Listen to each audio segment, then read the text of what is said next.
Good morning, everyone. Thank you for taking your time today and participating for our session. I hope all of you are well. And today we are going to share with you the top reason to choose subclass 491. But before that, I would like to mention some key reminder.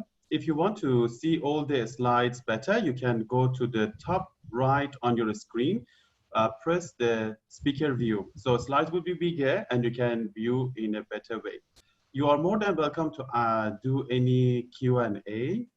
We will catch up with all the question and answer at the end of the session. So you can write down your question in the chat box down the screen. You just need to roll over your mouse and then you will see the chat box. You type your question. We will respond as much as possible in this session.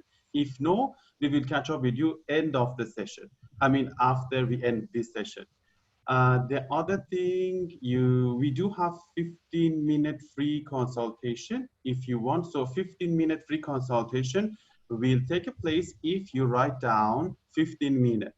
So if you want to have that, you just write down 15 minutes. Our team will catch up with you after this session to arrange the time and a date for you. So now I would like to introduce to you our special and expert speaker today, Miss Audrey Anthony. She is Associate Director of Global Migration Solution with 10 years of experience in migration industry, and she is specialized in skilled and family migration. Also in the knowledge of skill and family, again, migration related. She is experienced in handling cases with urgency and critically. And of course, professional, very detailed, and she is passionate. That's all the reason our clients love her. So without further ado, I would pass to Audrey to um, start this webinar. Audrey? Thank you, Hassam. Hi, good morning, everyone.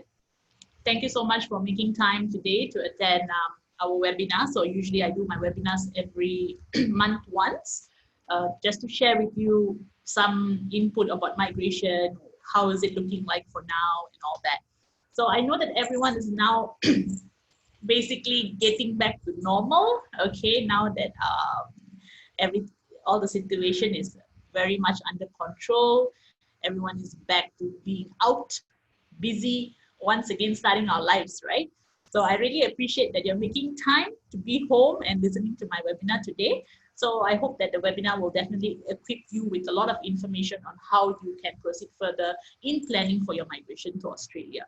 So before we go into the process, I would just like to introduce the company for the purpose of those who've not known about us, all right? So Global Migration Services, Solutions is basically around for 15 years, all right? And we carry ourselves as a premier migration advisory firm. And in this past 15 years, we are proud to say that we have helped more than 12,000 families migrate to Australia, okay? And we go by a 99% success rate on our visa applications. And the only reason why we are able to achieve such a success rate is because we have a thorough review process that we go through, up-to-date knowledge on the migration policies. I mean, of course, we cannot help it when things change, right? When rules change, we can't help it. But our job in ensuring accurate and successful application is only because we conduct very thorough due diligence and up-to-date knowledge on the migration scene. Hence, with this, we go by 100% refund policy on our agency fees.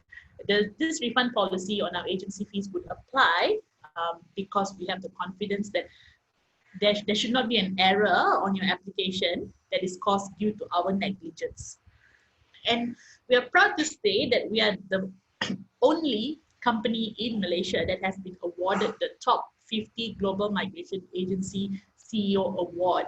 This is an award that is international, globally for all the migration companies across the world.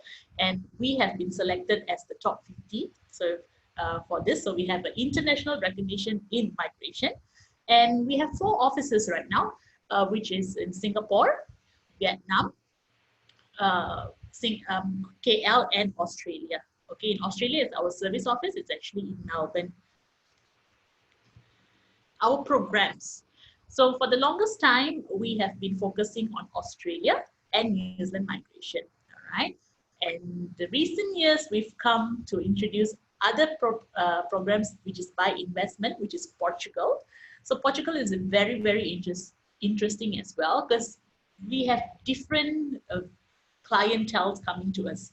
Not everyone is going through skill migration. There's a great interest for those who are also looking to migrate through an investment pathway, which of course Australia offers.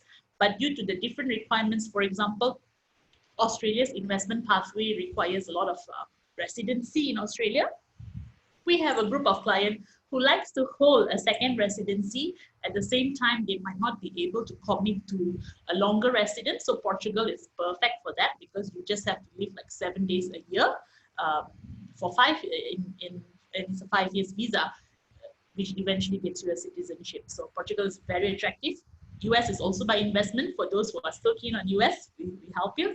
And Malaysia, we also help clients to migrate to Malaysia as well. So as much as we send Malaysians to another country, we are also inviting others to come into Malaysia as well. Okay, so this is our migration agent. These are the 2 key players behind Global Migration Solution. Okay, both of them are registered licensed agent. Desmond Ang is the managing director of Global Migration Solutions. He's the owner since day 1, meaning from 2004, he has been the owner, and he is based in KL. He basically sits right next to my office. So Desmond is very, very hands-on in your application as well. So I just want to assure you that when your application comes through our office, Desmond Ang, who is the registered agent, will be very much involved in your application as well. Okay, he's actually very, very detailed, because he is a chartered accountant. His background is he's a chartered accountant, and this actually gives him he's got a very, very analytical trait, okay, which plays a key part in ensuring your applications are submitted accurately. Our senior agent is James Allen Hall. All right, so James is Australian, and James is based in the Singapore office. So Desmond, myself, and James, we work very, very closely together, practically on a daily basis, to ensure we're doing the right thing. Okay, put it that way. Because James, one of the commendable things about James is he is so experienced in migration that he is now a certified trainer for migration advisor. What does this mean? This actually means that if there's anyone out there who wants to get themselves registered as a new migration agent, they have to attend a lot of courses and CPD programs, right? And James is someone who is able to deliver such training programs for a new agent. So he's already come up to that level. We're very, very happy to have him with us. And all of us combined together brings a very great synergy in making sure that all your immigration requirements are met. This is the team, okay, based in our KL office. All right, all of them support us on the visa. And it's very important that I should stress that if you're dealing with a licensed agent, please ensure that their license is current, okay? Because every year, a licensed advisor will need to go through CPD to ensure that they are up to date with the current rules, and then only they can renew their license. So this is Desmond. So you can actually, to verify this, you can actually go to the Australian government website and go under the Office of the Migration Agent Registration Authority, and you should be able to find Desmond there. Okay, so that was about the company. Now that you know how long we've been in the scene and what is our track record, now let's get into why Australia. All right, so many of you here might already know a lot of things about Australia, and it has been appealing to you. Hence, you're here today to see what can you do to do the next steps, right?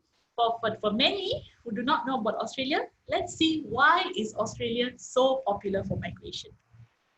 Okay, one of the biggest factor that clients like to migrate to Australia, especially if you're asking for my own clientele, a lot of our clientele are like 80% are usually parents, okay, with children, young children, planning for kids because of their education, okay? So why? Australia's education system has always been regarded as a world-class standard, okay? Not just because they have good universities there, but it's also the entire education system. The academic system in Australia is very, very different. It is just not purely building a child to make sure that they score all A's in their subjects or in school, in their exams. It's just not purely exam based. It is also to make you become street smart, survival skills, right? It's a holistic education process, and that's what you actually need in life. You know, it's not all about books and studies and exams that you have to keep passing. In the end of the day, when you leave school, you need to become an all-rounded person who can also look at how, who can also survive when you go out to the real world out there. So education system is very good. As PRs, you know, you get free education and eventually you get to go to good universities in Australia. So many clients start early in planning for the children's education, hence they come for migration. Another reason is, of course, Australia is a very safe and family-friendly country. It's a very highly regulated country, right? Their laws are good. You don't simply break laws in Australia and get away with it, okay? The law enforcement is good. And the quality of life itself is very, very fantastic, actually. Which is why do I say it's fantastic? You can see it for yourself when you go to Australia. You can also see it on reports where Australia actually keeps coming up as the world's most livable city year after year. Melbourne is always there as one of the world's most livable city, which is why now Melbourne has been overpopulated. All right, I think it's time that the government has to slow down new migrants coming into Melbourne. But other cities are also great, like Adelaide, Perth. All the cities are also has also won as world's most livable city. And how is all this derived? Why are they winning this award? Is it just because of migration happening? No, it is also because of how stable the economy is, how stable the political scene is, and also the infrastructure. These are the factors that comes up to the that is being tested in order for them to be awarded as the world's most livable city. Advanced healthcare, the healthcare system is definitely reputable. I think in the way they handle COVID lately, you can also see that as much as in terms of the cases ratio versus the death, it's very low. That actually shows something about the healthcare system. Housing is affordable. So when you migrate, many people always have a dream about owning your own home, right? And in certain countries, unfortunately, owning your own home is really a uphill task. Take Hong Kong, for example, right? If you look at world's famous cities like London, Hong Kong, and Australia is also one of the world's famous country with good cities like Melbourne. Let's talk about Melbourne. You can actually own a good 2-bedroom house in Melbourne for about a median price of 550, which is still very, very affordable. It's really not as competitive as how it is in London or like Hong Kong for the matter. Another reason why Australia has always been very popular for migrants is because it is a real multicultural society. Did you know that Australia's population, 70% of Australia's population is actually made out of migrants? So what does that mean? That is why when you go to Australia, you will see not just Australians, you see people from different countries, right? You've got your Italians, you've got your Brits, you've got your Indians, you've got everyone from Middle East, and all these people come together and basically change the entire environment, being so multicultural. Which is why, if you notice, when you've been to Australia, when you go to Australia, you don't find awkward. You don't find yourself being so left out or alienated, like you're really in a different planet, right? If somehow, for me, I actually find it so easy to adapt to the Australian life, to the Australian environment, because you feel that there's a lot of familiar faces, similar environments, right? And this is how, because the migrants have actually shaped the entire environment in Australia. Okay, so this is actually very nice. Next is work-life balance.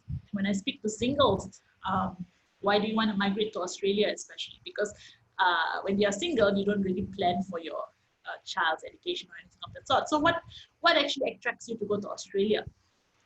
Everyone says work-life balance, right? Career, work-life balance. Because here, for some reason, the Asian working culture is very different. We are not clock watchers. We work beyond 9 to 5, right? That's been the culture. And it comes to a time where you feel like, hey, enough of this. It's about time that I also start allocating a little bit of time for my own self, right? For my own. And this is where Australia comes in, okay? Because their working culture is very different. You are not, those who do overtime are not regarded as being productive. So which means you're supposed to do your best from 9 to 6 and have your own time, okay? So those are all these factors are the one that makes Australia a real popular migration destination. Okay, next, so let's sum up the top 10 Australian PR benefits. So as a PR of Australia, you would actually be getting medical benefits, okay? Free healthcare. So this is like unlike in the US. In the US, you do not get free healthcare, okay? You need to pay your social security and stuff like that. And live and work anywhere in Australia, family tax relief benefits. Many have come to me to say that, hey, Australia's tax system is actually pretty high. Well, it can be a little bit higher, but what's important is how is that money coming back to the society, right? So they have got very good tax relief benefits, especially for school going children, right? They get, the parents get a lot of tax relief benefits. And free and subsidized education. So free would be primary and secondary school in Australia is actually free. Of course, private is not.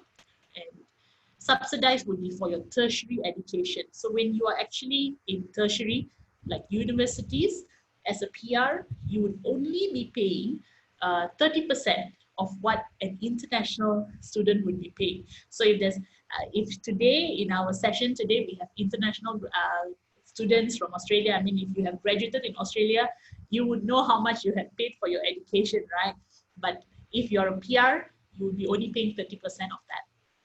So as a PR, you've got work rights. That's the most important thing, because everyone, sometimes they come to us to say, hey, how can I go and work in Australia, right? They want to know, how do you actually work in Australia?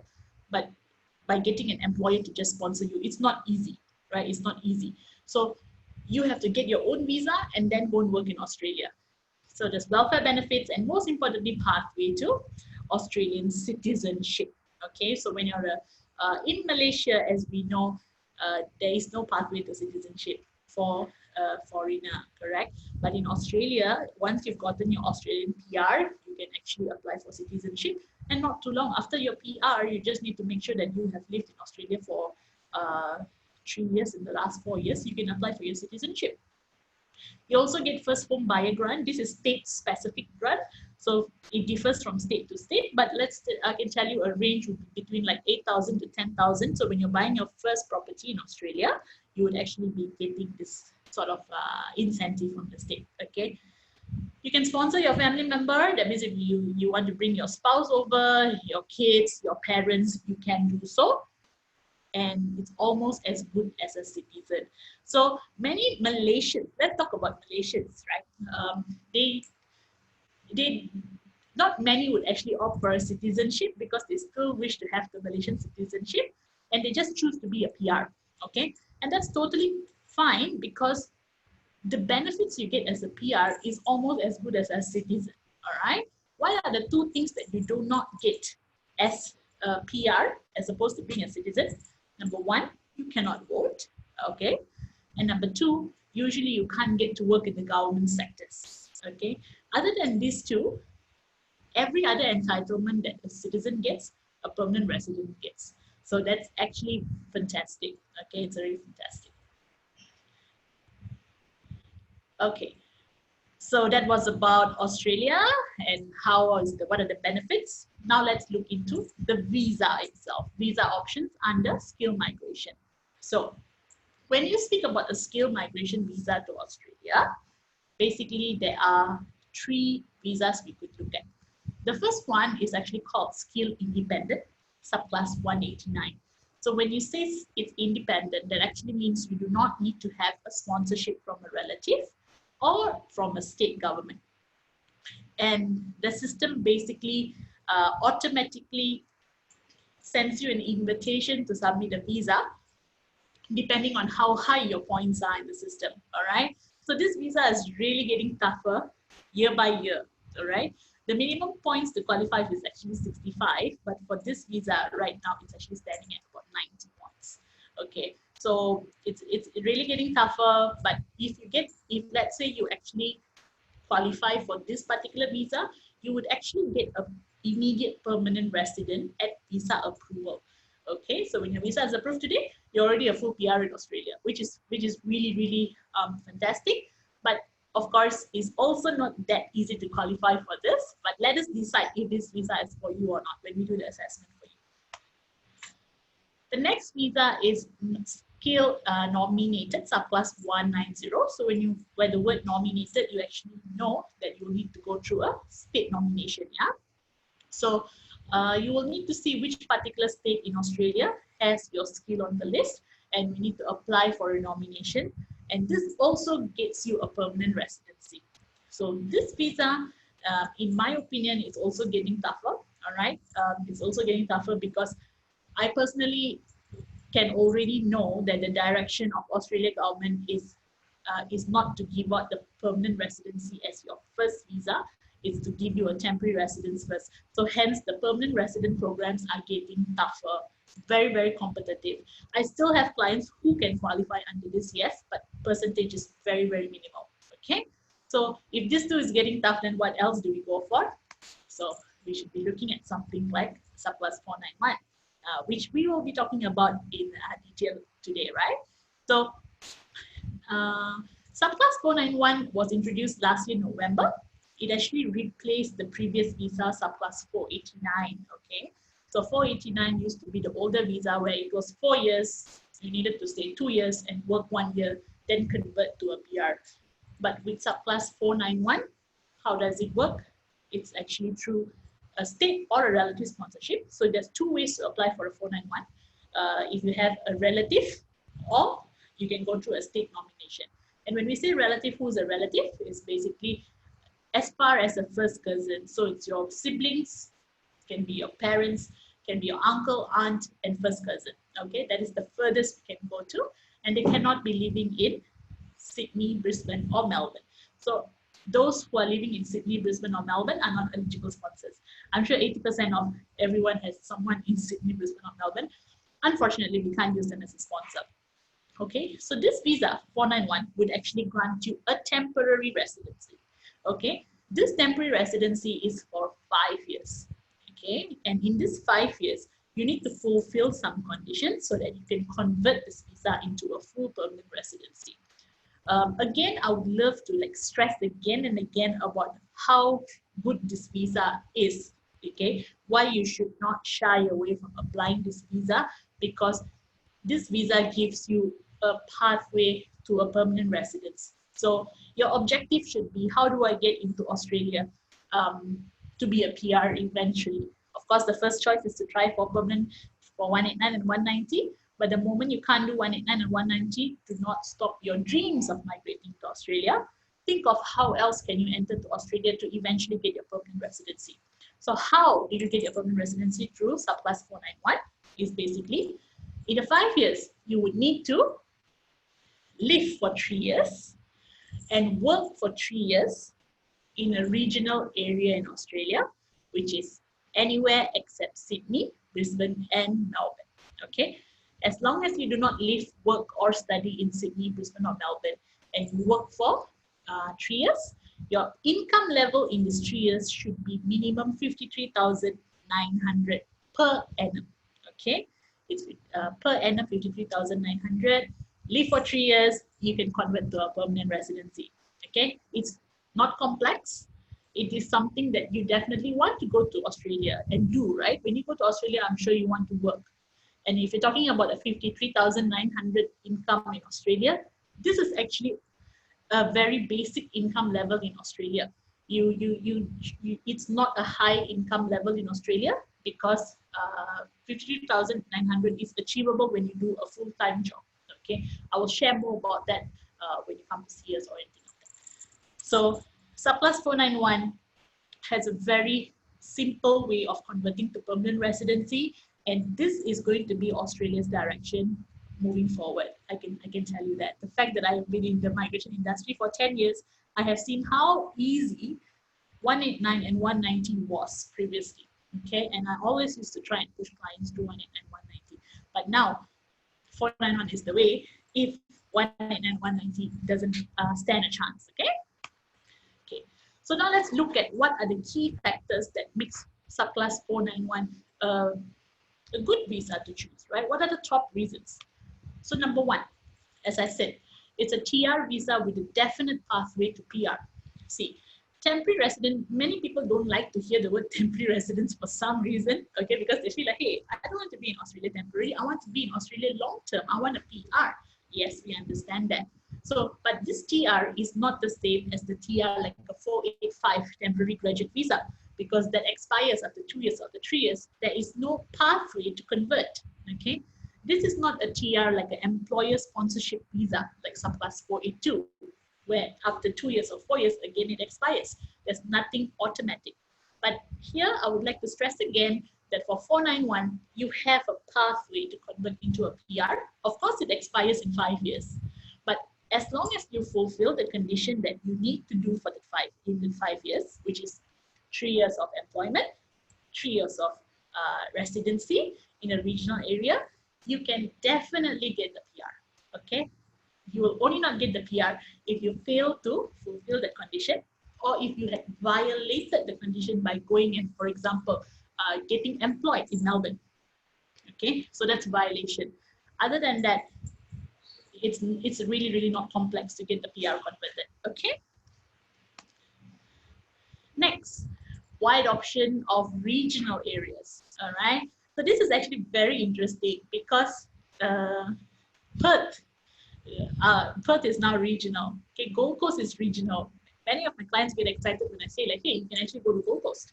They were like, oh, really? Because previously, during Subclass 489, the older version of the 491 visa, you cannot have access to Sydney, Brisbane, Melbourne, Perth, and Canberra. No Gold Coast, no Newcastle. But when the government implemented Subclass 491 last year, November, because they're also encouraging this visa, they've actually opened up more regional areas. There's wider regional areas. So Perth is there. I know Perth is always Malaysian's top choice because it's so nearby to us. Same time zone. Gold Coast is a fantastic place.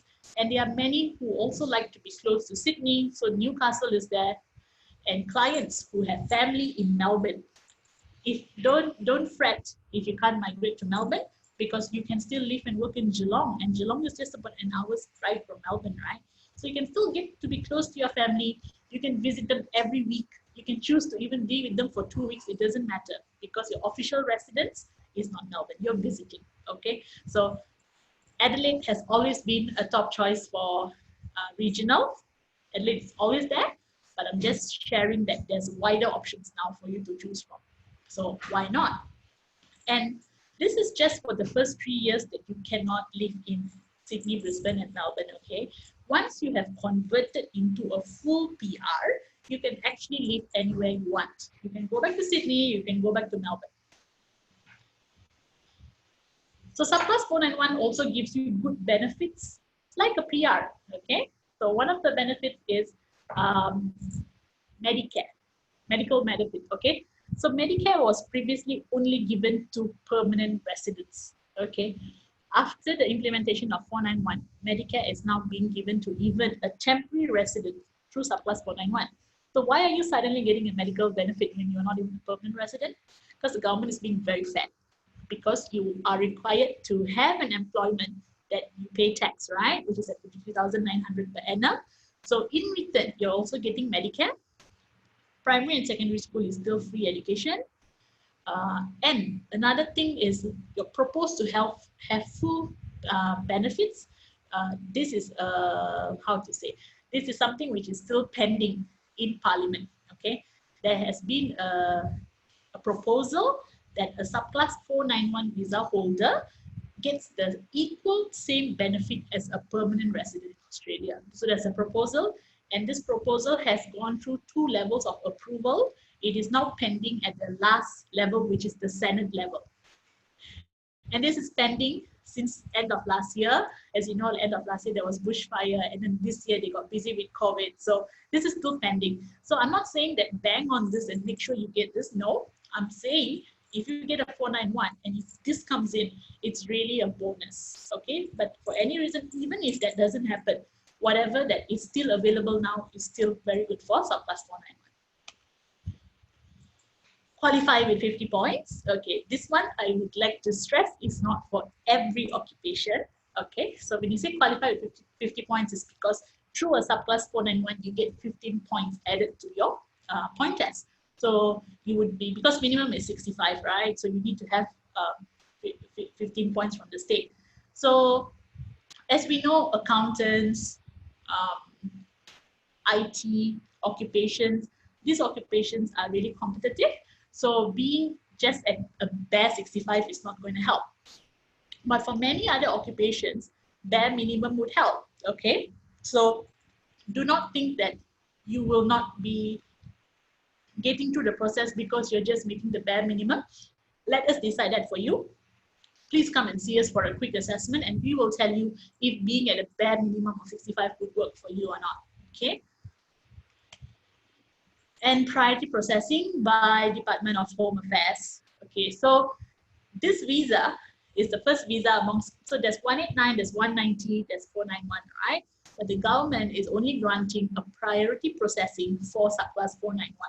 So usually, if you have already submitted your visa already, getting your visa, it's about average of 3 months. And if you're talking about subclass 189 or 190, it could take up to 10 months to a year, all right? So as much as that's a PR, you actually get this visa faster because the government this is the way of the government to show that, hey, I'm encouraging you to apply for this visa, okay? So just look at it. This visa, what is in this visa that is not appealing? I'm really not sure. Okay, of course, we can't get the best of everything. We have to change according to how the migration scene is changing. So if the migration, I think we need to be very grateful that the migration landscape has changed, yes, but it's still open.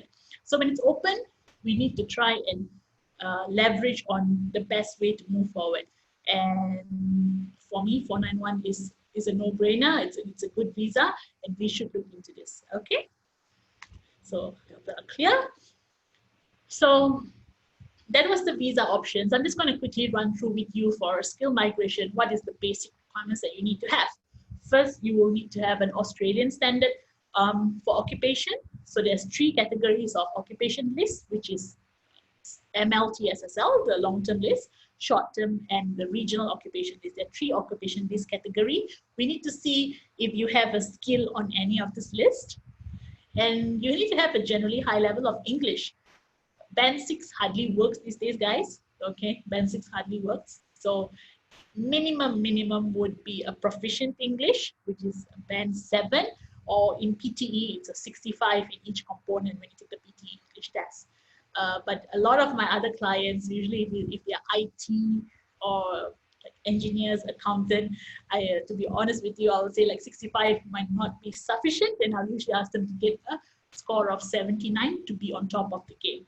Okay, 79 in PTE. You need to be age 45 years and below, and it's a point-based system. Like I said, 65 is the minimum, but how do you get the 65? It's your English, you get points for your work experience, your degree, your age matters. So those of you are like 39, please do it fast before you turn 40 and lose further 10 points. And of course, those who are already 40 over, please do not delay further because the cutoff is by 45.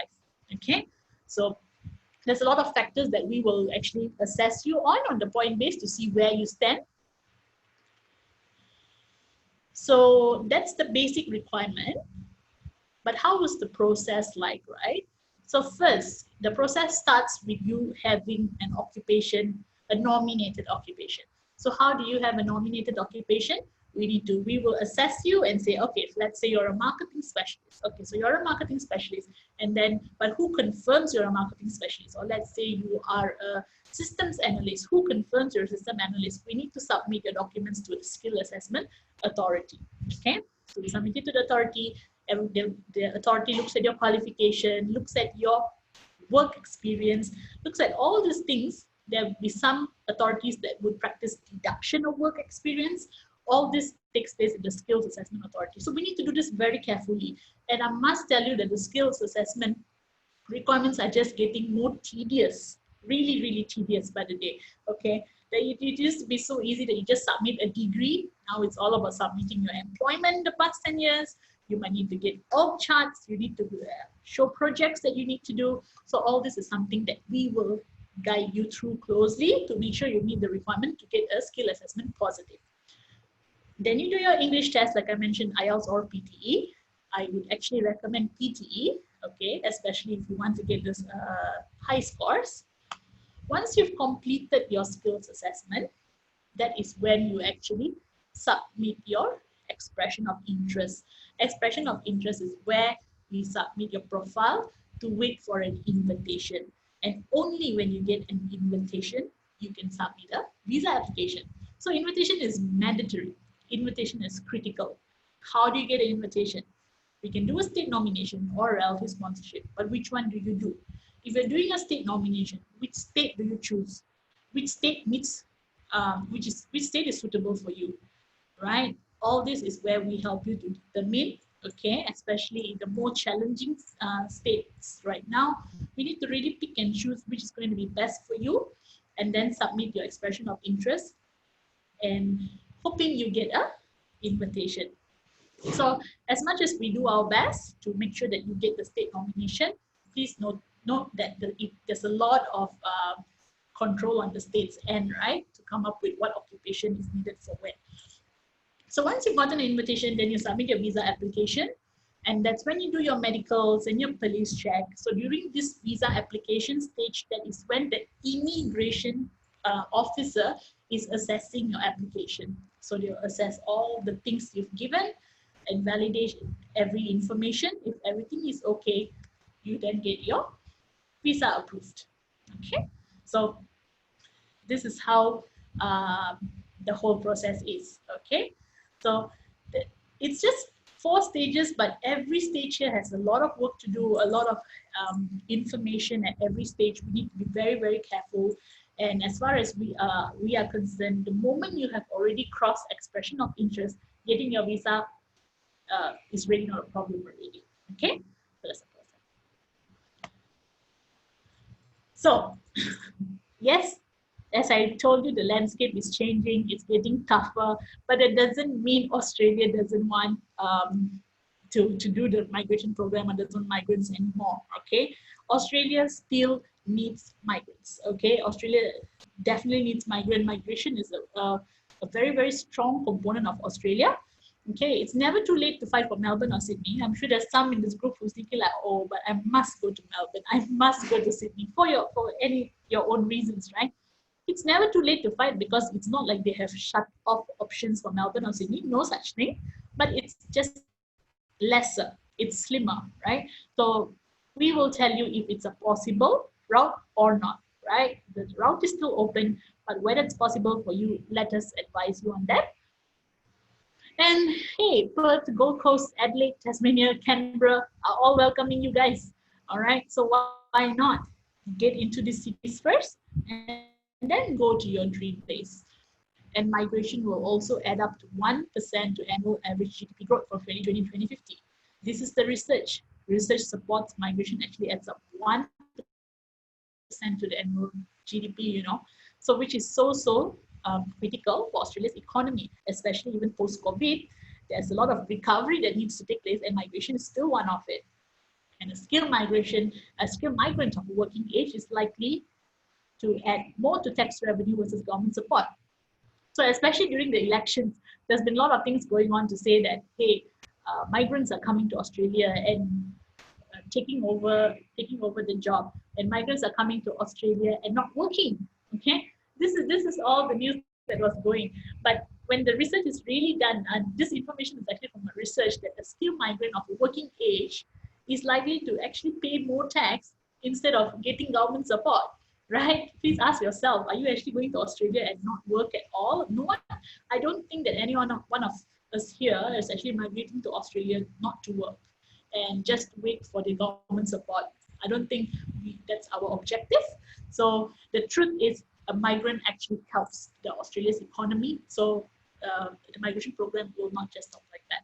And Australia has an aging population, right? It's always been said that Australia has an aging population. So how do they change the landscape of the population? Migration. It's from skilled migration, right? It is actually, you bring in all people of a certain age, certain skill, and come and change your entire demographics. This is just to share with you the top job growth in Australia till 2022. Okay, and healthcare always on the top for sure. All the more now after COVID, right? Healthcare is always on the top. And then construction. Construction is also growing. If you're a civil engineer, if you're in the building industry, you're a construction project manager, Australia is definitely looking for you. For education, it's more on university lecturers, okay, those who are actually lecturing, and accountants, still needed, but tough, all right, tough as in we have to boost your points. IT, of course, is always there, boost your points. At the same time, we have this group of like graphic designers, interior designers, okay? You guys can really get lucky, because sometimes even just being at the bare minimum of 65, you can actually get through the process, okay? So that's why I think it's very, very important for me to stress that do not make the assumption on your own of your eligibility just by reading forums. I know there are a lot of forums out there, a lot of people share information. Their circumstances might totally differ from you. So please do not do your own assessment. Let us do it for you. It's a free assessment, okay? It's really free. We can just do it for you so that you are actually doing it the right way. So how's the outlook for 2020, 2021? I know that many of you are so anxious to know how the migration program is going to be. I myself am very anxious to know how is it actually going to be.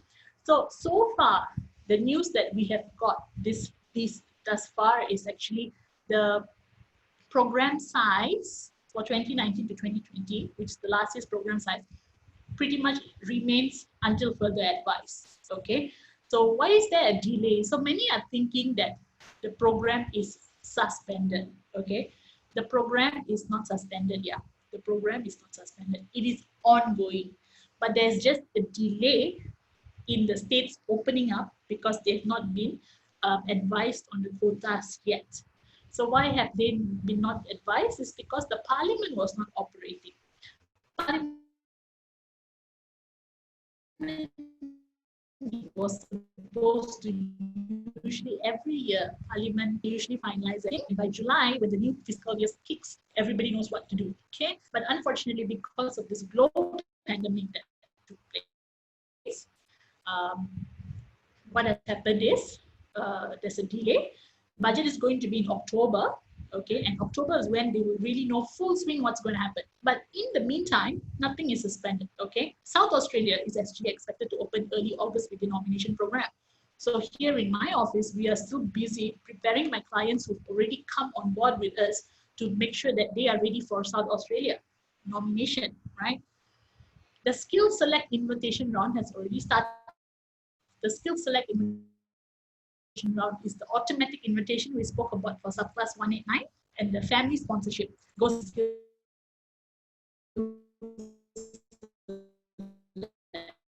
so every month there's one round of two. Last week, okay? Last week the invitation round took place. And prior to this, right, for the past 3 months or so, there's been a lot of talks that the invitation rounds were happening, yes, but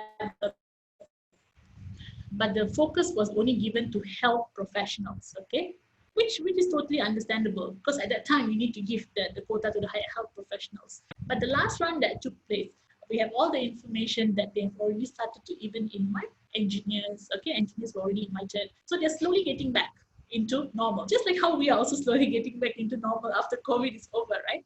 Immigration also takes time, but it doesn't mean it's over, okay?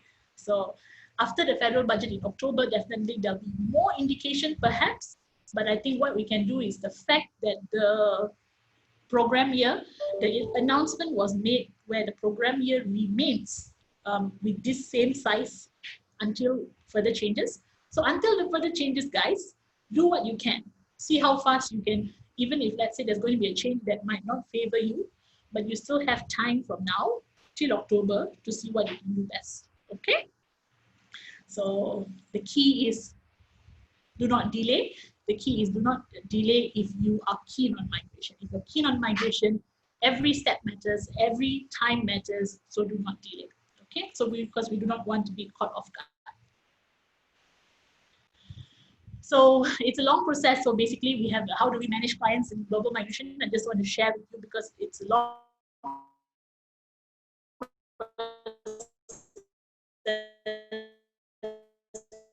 we have a customized CRM system, okay, for you to validate your information that we are putting in correct. Then first review is by me, and then a final review is by Desmond. So remember, so Desmond has to review your application. So this is our approved clients. This is some photos from our event. Okay, so when usually a client gets their visa approved, we used to always call them in to hand them their grant letter and do like a seminar on what's next, okay, on what is next, how do we support you further. So it's also important to note how we differentiate our services as well is we work with a lot of business partners, business associates, and what do this business associate do? Help you. They help you if you need support on settlement. So for example, if you want to help find your first property to rent, if you want to find job, okay, not job recruiter. I know everyone gets excited when we speak about job.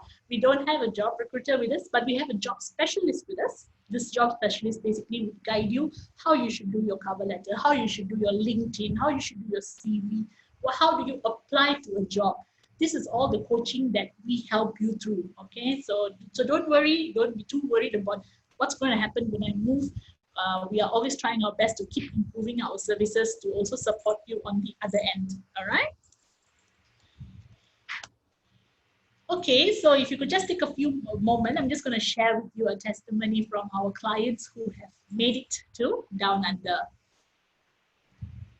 Hi Audrey, hi Desmond. This is Alvin, greetings from Melbourne. Thank you very much for making my migration process such a smooth one. And for the rest of you, if you want to come to Australia, you can count on Global Migration Solutions. They are very professional and they can give you the best advice that they can have. Well, the life in Melbourne is great, it's terrific, and my kids, they love and enjoy schooling here, and it's very holistic. Compared to many of you that you want to have a better education, this is the place that you should come. And I have work-life balance here, and I enjoy very much spending good time with my wife, good time with my kids, and the rest of the time with my family members, my relatives and friends over here. And good luck to the rest of you. Thank you. Hi, I'm Kim, and this is my husband Sanjay. We engaged Global Migration in 2015 to help us with our visa application. We got our PR within 8 months from visa, from the moment we met Global to visa grant. Yeah, so we found working with Global great. We've had a great working experience with them. They've been very professional and efficient. They've helped guide us through the entire process. They helped, identify the exact visa that would suit our requirements to get a permanent residency. And we've moved here since 2015. We love our new home. The public transport's great. It's safe. I cycle to work. So yeah.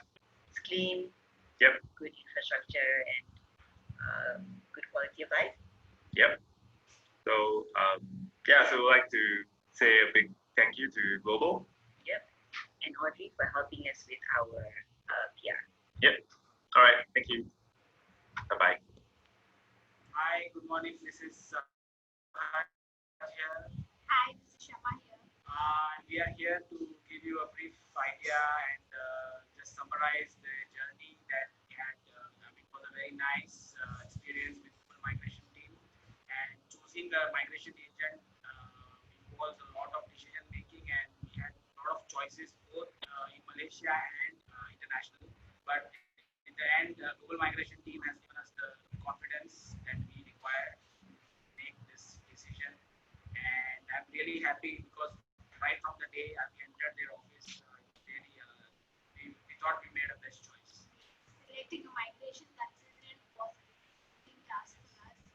We didn't know where to begin, what questions to ask, but global migration solutions made a significant difference to our decision.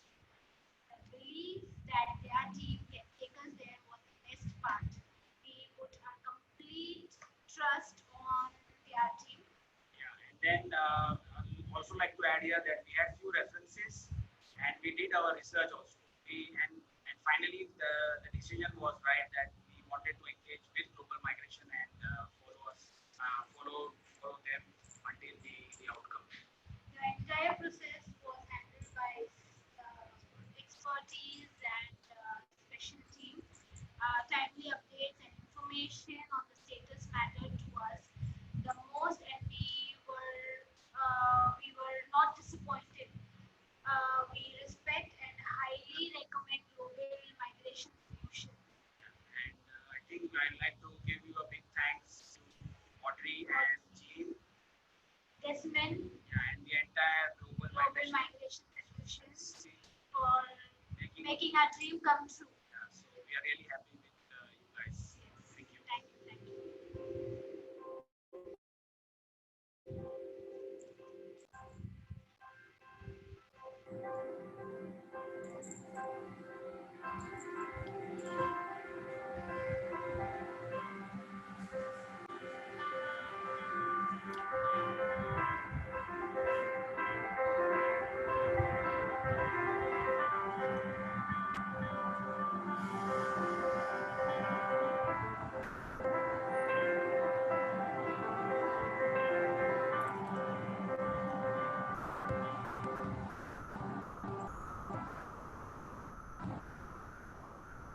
Okay, thank you.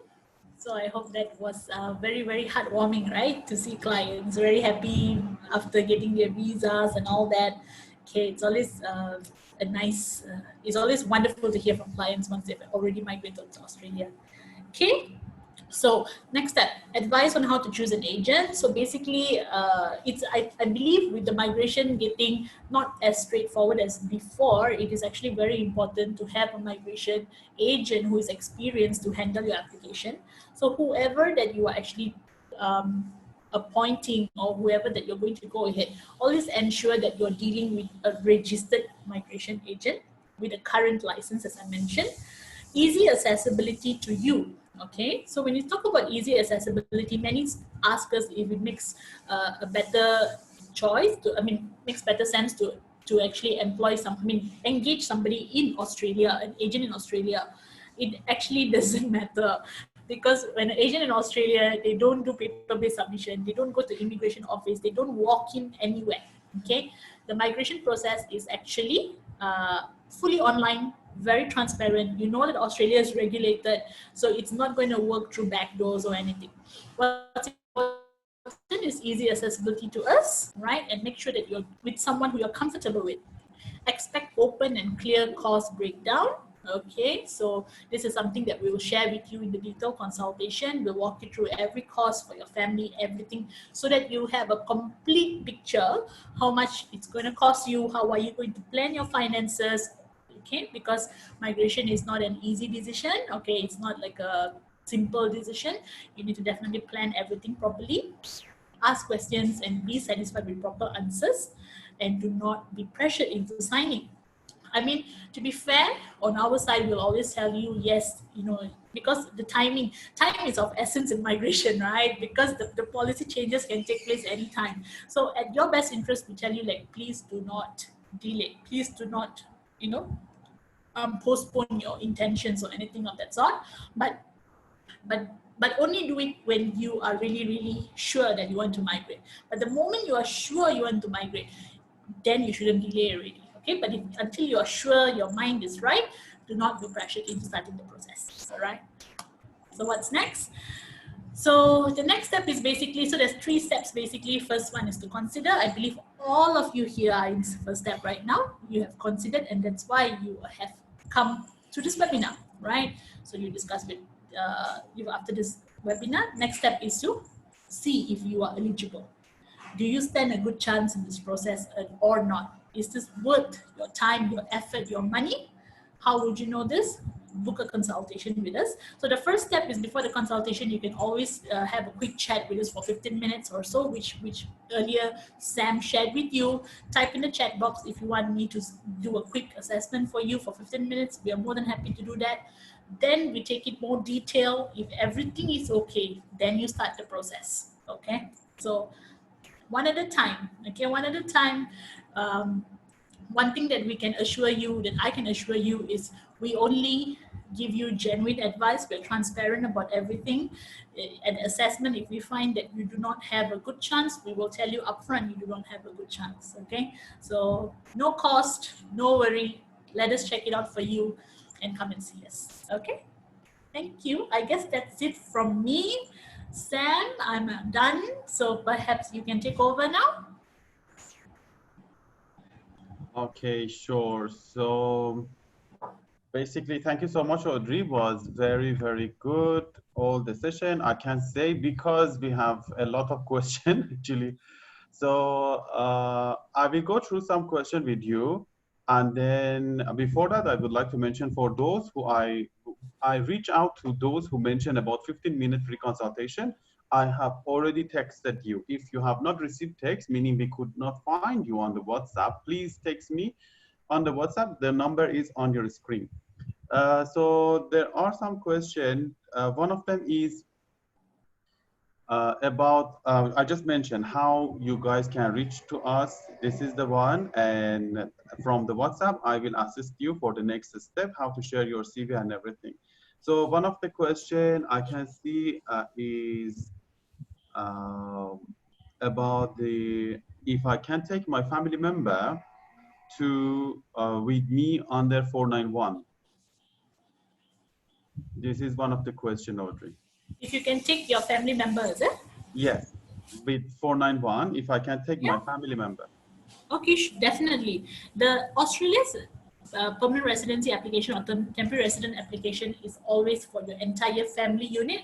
So when we talk about the family unit, it actually comprises of your spouse, partner, and your kids. This is your immediate family unit. Okay, thank you. The other question is Australia still accepting migrant? I think that's a very good question. That's I can see many people are asking similar question. Okay, yeah, because it's a very important question, right? Yeah. So Australia, as I mentioned, let's go one at a thing. Yes, Australia is accepting migrants, that's for sure. Why is also this? Why is that happening? Is because migration is a long-term process, right? Australia, first of all, migration is a great source of economy to Australia. Okay, really a great source of economy. There are so many reasons that migration needs to continue in Australia, for the economy and also for their skills and also for their population. So at this point of time, post-COVID, migration is still happening. South Australia is opening in August. Okay, the usual invitation round given by government is still ongoing. So there is no halt to the migration program. Okay, there's no halt. Okay, it is still ongoing.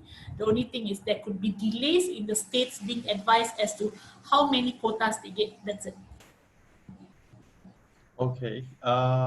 So the next question is free healthcare and education for dependents available to migrants immediately upon arrival?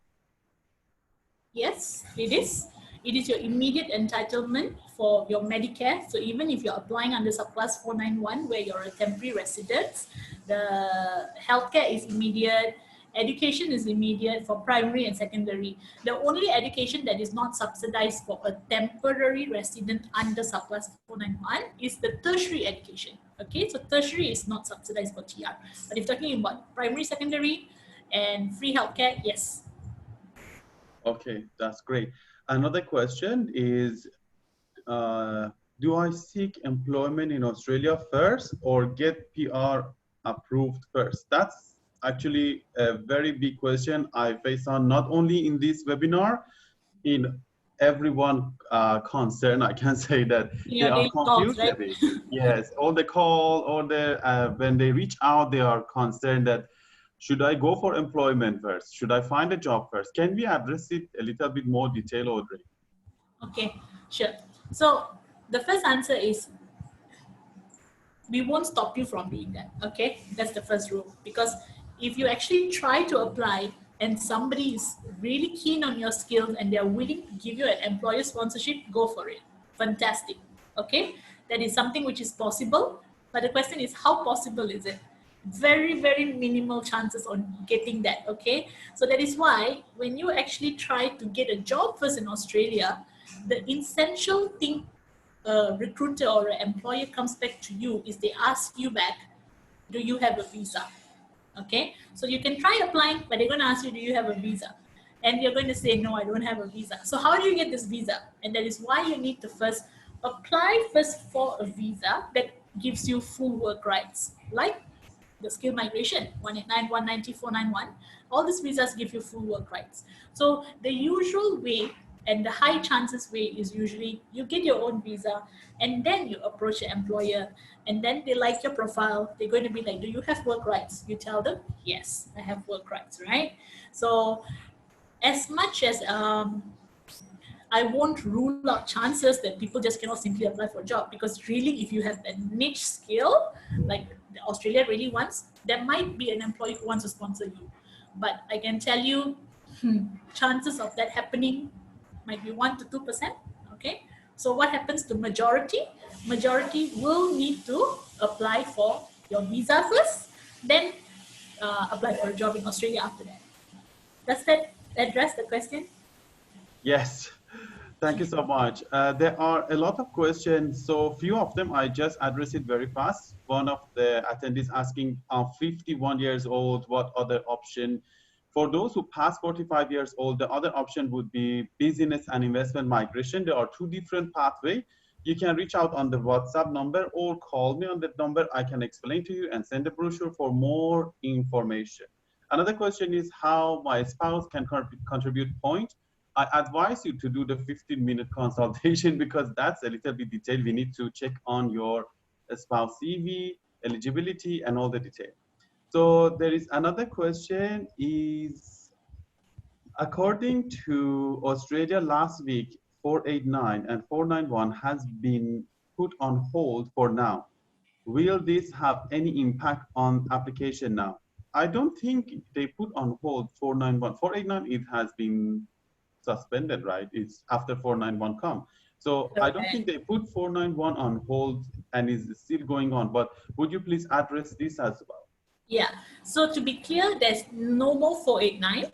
489 is abolished on 15 November 2019 because it was replaced with 491 on 16 November, right? So no more 489, it's only 491, okay? So next, the 491, on hold, I would say that maybe because of the delays. So that's correct, right? So but that doesn't mean it's totally stopped or suspended. So as I mentioned, they are just taking a little bit of time to come up with the states on how to advise. Okay, Sydney gets how many thousand quota. South Australia gets how many thousand quota. There's delays in actually determining this because the parliament was not operating. Okay, but so there's a slight delay. But that doesn't mean it's shutting down. This is very, very misleading. Okay, it is still going to be ongoing, and especially when the states starts coming up in August, let's say even October. Let's say October only the state opens. Do you think it's late? It's not late because you are not even in EOI stage yet, correct? you have to first see us. After we see us, you have to do your skill assessment. Skill assessment takes 2 to 3 months. Okay, so let's say even if you start today or next week, you need to make sure that 2 to 3 months you do your skills assessment first before you even go into invitation. At that time, quotas matter. Quotas don't matter for you to start now. To start now, you just have to start first. Okay, so there's a delay, yes, but take it positively that this delay is not impacting you immediately. Okay. Okay, thank you so much. There is another question, would be last. There are more, very much more question I'm receiving yet. The last question I would like to address is, if I'm 491, Yeah. then can I buy over a business in Australia? Yeah, you certainly can. So we spoke about 491, the 2 conditions, stay 3 years, work 3 years, right? So for the work 3 years, it can be self-employment as well. So that's a good news. So you don't have to necessarily work for somebody under 491. You can choose to set up your own business under 491, take over a business, buy a business. Just make sure that your income is 53,900 per annum. That's all that matters. So that is actually a very great flexibility with a skilled migration program to Australia, because even through a skilled migration program to Australia, they do not enforce that you must work back in your skill. Number one, they do not. Number two, they don't say that you cannot open a business. All they want to do is you just do something, just be useful, work or run a business, and just pay tax. That's it. Okay, so basically what you are saying is, if you are buying the business, as long as you fulfill the certain amount of income per annum, then you are safe for your PR. Yep. Lovely.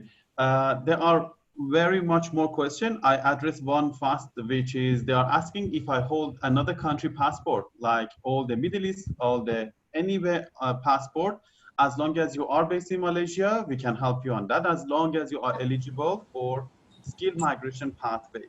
So please reach out to the number, which is 01022921114. You can add one on the WhatsApp. If we didn't reply to your question yet, you can communicate on the WhatsApp or call with us.